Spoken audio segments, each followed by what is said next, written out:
Traders, there's not this much this week besides some GDP reports for the US and the UK. So let's look back the past 3 months and see exactly how the first quarter's played out based off of the fundamentals. And let's do some forecasting as well and see what we're looking like for the next quarter in this week's High Impact. Let's roll the intro.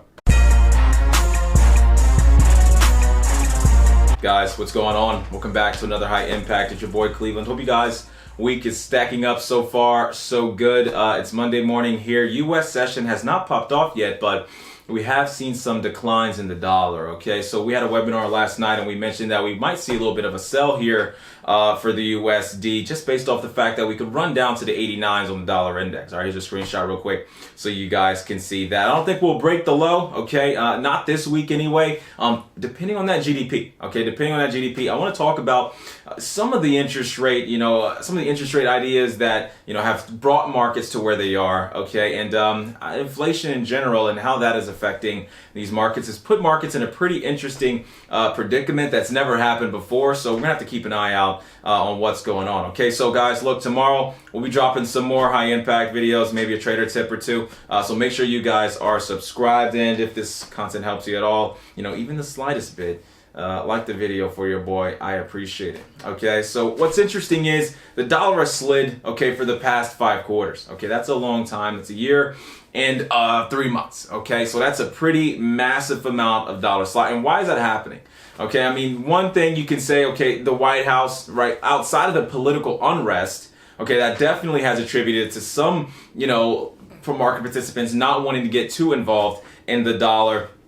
The administration in general wants a weaker dollar for exports, for the import business. And of course you have the euro, right? That's the counterparty risk that's giving the dollar this massive slide. The euro accounts for 57% of the dollar index. So all the euro strength that we saw last year, you can see that across most euro crosses, has also attributed to, the dollar having an even stronger move to the sell side, right? And of course, across the board, inflation has not done so well, right? It has not done so well. We have had 5 rate hikes in the past year and 3 months, and the dollar has been sliding continuously after every single rate hike. Now, this is something, again, unprecedented. Usually, when you get a rate hike, you correlate that directly with an increase in the actual currency price, but that is not happening, okay? That goes against all of, the Forex 101. If you are, slightly, even, minutely into Forex fundamentals, you say, okay, rate hike equals stronger currency.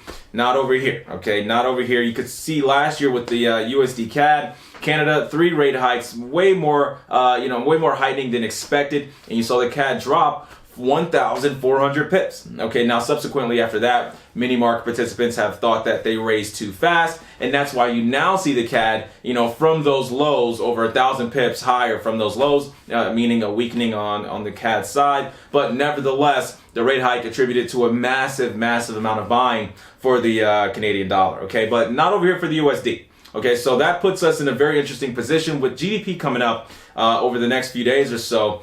How is that going to affect, these markets? When we're looking into fundamental analysis, there are 3 things that we can look out for.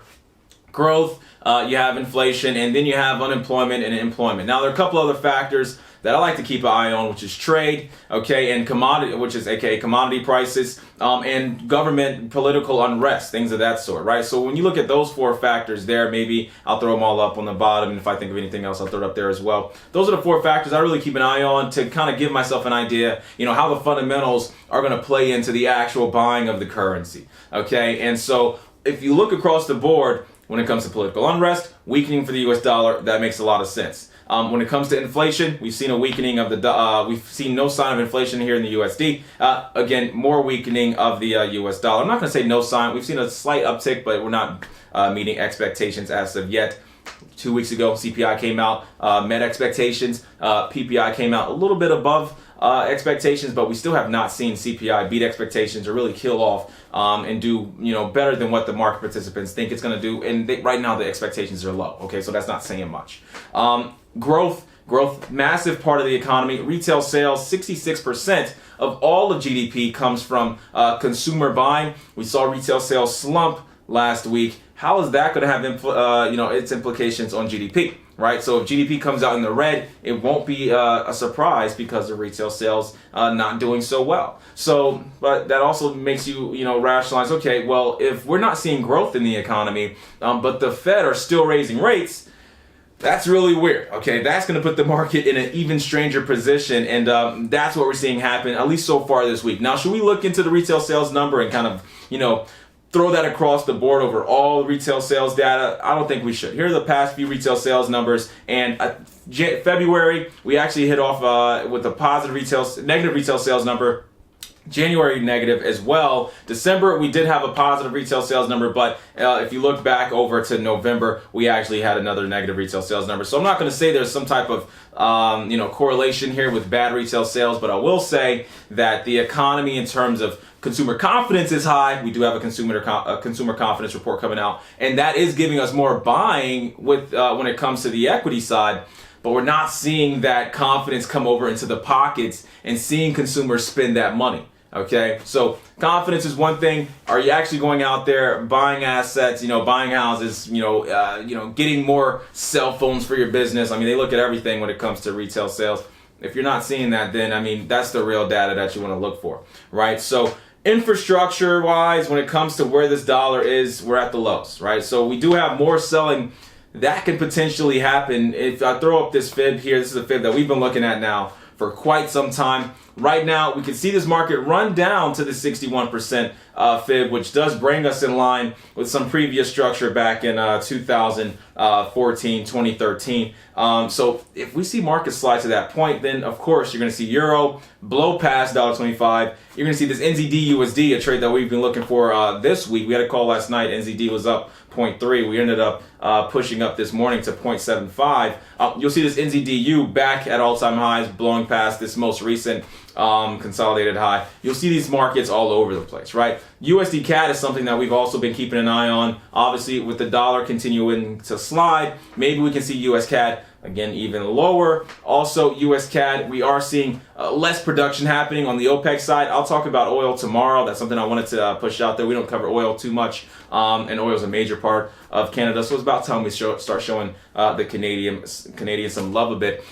With oil prices potentially starting to pick up a bit because of OPEC, lowering the supply, you may see that resonate over there on the Canadian dollar, seeing some strength over in the Canadian dollar. Canada hit pretty hard as well, okay? So, folks, it's pretty interesting stuff, okay? All of the data that I'm looking at right now and the data that we're looking at subsequently, over the next quarter or so, kind of tells us that with 2 more rate hikes, where does that leave us, right? I mean, it's not until we see the administration and all the things that are happening politically when it comes to tariffs. I mean, everything that, right now is being enacted by the administration, the White House, it's not until we see things calm down on that end that I think we can see a recovery in the dollar, okay? But at the end of the day, if we do see markets starting to grow in terms of our growth sector, GDP, retail sales, then we will see a massive return in the dollar. I don't think we have to see inflation. Anything can happen for the US dollar right now in any capacity that's positive for us to see a turnaround, because I think almost everything is priced in. Okay, a Trump impeachment, okay, that's not priced in. Man, we'll see a slide if that happens. Pray that happens. But a majority of things that are negatively impacting this USD is priced into this market. That's why when you saw the rate hike happen, what happened? We saw a push to the upside for that euro. You push the sell side for the dollar index. They were expecting it. It was a 90% expected, rate, a 90% chance of an expected rate hike, like 3 weeks out. Okay, so anything positive, folks. Look out for the data. Keep an eye out. Head over to Seeking Alpha. I'm going to put out a stream of articles that I always look at when it comes to fundamental data that, again, keeps me up to date as to how these markets are positioned. Check that out. Link in the bio as well. If you guys want to get inside of the trading room, of course, there is a link in the bio for that as well. And I don't know what you guys are thinking about this US dollar. Can we see more US dollar slide? It's been hit pretty hard. We're down over 17% since the 2017 high. Can it get even hard? Can it get hit even harder? Can we run down to this 61.8% fib here, which brings us to entirely new lows for the USD? Pretty interesting stuff. Let me know, comment section below. I'd love to hear about it. And guys, look, this is a lot of information, right? There is so much information out there. If you guys want a little bit more of a focused process to, making sure you guys learn how to do this correctly, head over to the rookie course. The link will be in the bio below. I'll talk to you guys tomorrow. Peace.